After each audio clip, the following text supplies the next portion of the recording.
আমি গম পাওঁ আমাৰ এইজনা ভয়াতুৰ মুখ্যমন্ত্ৰী এছেফাইক ভয় খায়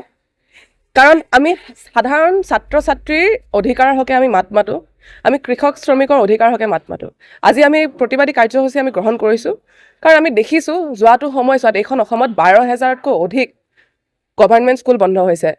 আমি দেখিছোঁ যোৱা 5টা বছৰত 8 লাখতকৈও অধিক শিক্ষাৰ্থীৰ ড্ৰপ আউট হৈছে আমি এইখিনি সময়ত ক'ব বিচাৰোঁ যে আমাৰ যিবোৰ চৰকাৰী বিদ্যালয় আছে সেই চৰকাৰী বিদ্যালয়বোৰ ৰণজ পেগু হিমন্ত বিশ্ব শৰ্মাই গৈ চাওক কি অৱস্থা হৈ আছে তেওঁলোকৰ ল'ৰা ছোৱালীয়ে এই বিদ্যালয়বোৰত নপঢ়ে আমাৰ নিচিনা সাধাৰণ কৃষক শ্ৰমিকৰ ঘৰৰ ল'ৰা ছোৱালী এই বিদ্যালয়বোৰত পঢ়ে তেওঁলোকৰ সাহস আছে যদি এই বিদ্যালয়বোৰত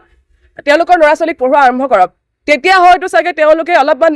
এই বিদ্যালয়সমূহৰ প্ৰতি এই কলেজসমূহৰ প্ৰতি অলপ ধ্যান দিয়া আৰম্ভ কৰিব কালি গম পাইছোঁ মুখ্যমন্ত্ৰী ডাঙৰীয়া এইটো ৰাস্তাৰে যোৱা কথা আছিল তেওঁ এইটো ৰাস্তাৰে নগৈ নলবাৰী হৈ গৈছে তাৰ কাৰণটো কি আপোনালোকে নিশ্চিতভাৱে গম পায় এই ৰাস্তাটোৰ অৱস্থা খুবেই বেয়া আমি এছেফাই দাবী কৰিছোঁ যে এই ৰাস্তাটোৰ মেৰামতি অতি শীঘ্ৰে কাম কাজ আৰম্ভ কৰিব লাগে খুদ মুখ্যমন্ত্ৰীয়ে ইমান দামী কনভয়ত যোৱাৰ পিছতো ইমান দামী গাড়ীত অহা যোৱা কৰাৰ পিছতো এই ৰাস্তাটোৰে যদি যাবলৈ সাহস নকৰে তেনেহ'লে আমাৰ নিচিনা সাধাৰণ মানুহে এই ৰাস্তাটো সদায় দৈনন্দিন জীৱনৰ কাম কাজ কৰিবলৈ কাৰণে এই ৰাস্তাটোৰে অহা যোৱা কৰি আছে আমি কিমান কষ্টৰ মাজেৰে এই ৰাস্তাটোৰে অহা যোৱা কৰি আমাৰ জীৱন যাপন কৰি আছোঁ আপোনালোকে কল্পনা কৰক এইখিনি সময়ত আমি দেখিছোঁ যে আমাৰ যিখন অসামৰিক চিকিৎসালয় আছে ইয়াতে এই চিকিৎসালয়খনত মোবাইলৰ টৰ্চ মাৰি অপাৰেশ্যন কৰা হৈছে আজি বিজ্ঞান কিমান আগবাঢ়িলে তেওঁ কিউবাৰ কথা কয় মুখ্যমন্ত্ৰীক আহ্বান জনাইছোঁ আপুনি কিউবা যাওক আৰু তাৰে যি স্বাস্থ্য ব্যৱস্থা আছে আপুনি অলপ অধ্যয়ন কৰক অধ্যয়ন কৰিলে গম পাব কিউবাৰ স্বাস্থ্য ব্যৱস্থা খুব ভাল আপুনি কিউবাৰ কথা এনেই কৈ লাভ নাই তাৰ বিপৰীতে আমি কি দেখিছোঁ আমাৰ যিখন হস্পিটেল তাতে আজিৰ দিনতো 24 ঘণ্টা বিদ্যুতৰ যোগান ধৰিব পৰা নাই আৰু তাৰ ফলত মোবাইলৰ টৰ্চ মাৰি অপাৰেশ্যন কৰিবলগীয়া দিন আহিছে এয়া হৈছে আমাৰ সাধাৰণ মানুহৰ জীৱন গতিকে আমি আহ্বান জনাইছোঁ মুকালমুৱা অঞ্চলৰ যি সমস্যা আছে এই সমস্যাসমূহ অতি শীঘ্ৰে সমাধান কৰক মুকালমুৱা অঞ্চলৰ যি ছাত্ৰ ছাত্ৰী জিয়াটো ভুগিবলগীয়া হৈছে আমাৰ অসমৰ ছাত্ৰ ছাত্ৰী যি জিয়াটো ভুগিবলগীয়া হৈছে 4 বছৰীয়া পাঠ্যক্ৰমৰ ফলত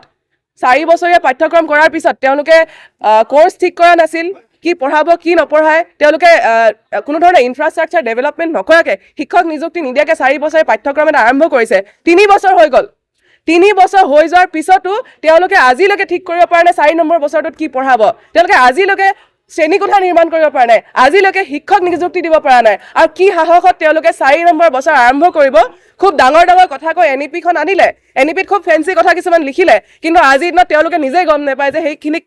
কাম তেওঁলোকে কি ধৰণে ৰূপায়ণ কৰিব গতিকে আমি আহ্বান জনাইছোঁ যে এই সমস্যাসমূহ এই বিসংগতিসমূহ অতি শীঘ্ৰে দূৰ কৰক কাৰণ আমাৰ নিচিনা শিক্ষাৰ্থীবিলাকে তেওঁলোকৰ বনদিয়া ইণ্টাৰনেশ্যনেল স্কুলত পঢ়িব নোৱাৰে আমাৰ এইখিনি সামৰ্থ্য নাই আমি চৰকাৰী মহাবিদ্যালয়ত পঢ়িবলৈ বাধ্য গতিকে আমাৰ এই